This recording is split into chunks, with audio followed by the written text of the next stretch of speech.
Добре дојдовте на првиот дел од онлайн упатствата за пополнување на формулари за предлог проект во рамките на регионалната програма за локална демократија на Западен Балкан, Reload 2.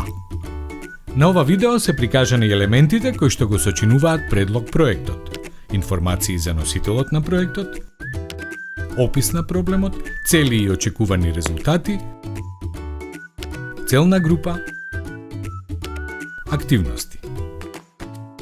Првиот дел од формуларот содржи информации за апликантот.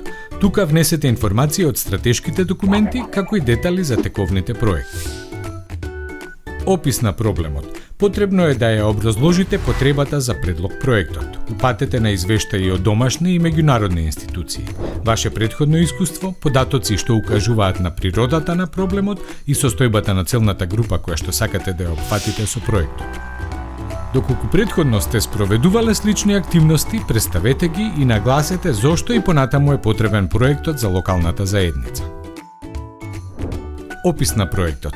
Опишете ги активностите, планираните достигнувања и цели. Представете го начинот на кој што е можно да се реши претходно опишаниот проблем. Наведете информации за квалитетите на вашиот проект, како што се иновативен пристап и примери на добра пракса. Доколку имате партнери, опишете ја нивната улога и степенот на нивна вклученост. Ставката одржливост посебно се оценува при евалуацијата. Доколку постои можност да се продолжи проектот преку поддршка или негово интегрирање во работата на локалната заедница, тоа дополнително ќе влијае на одржливоста.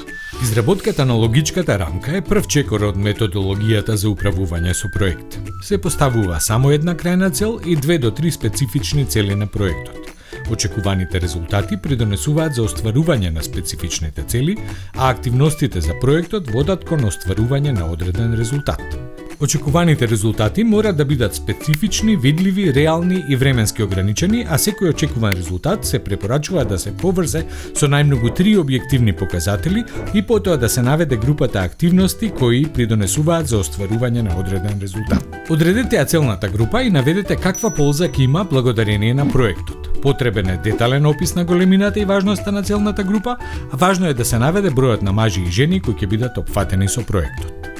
Активностите треба да бидат јасни и хронолошки подредени за да се добие прецизна слика за текот на проектот. Поврзете ги активностите со целите на проектот, групирајте ги со релевантните резултати од проектот.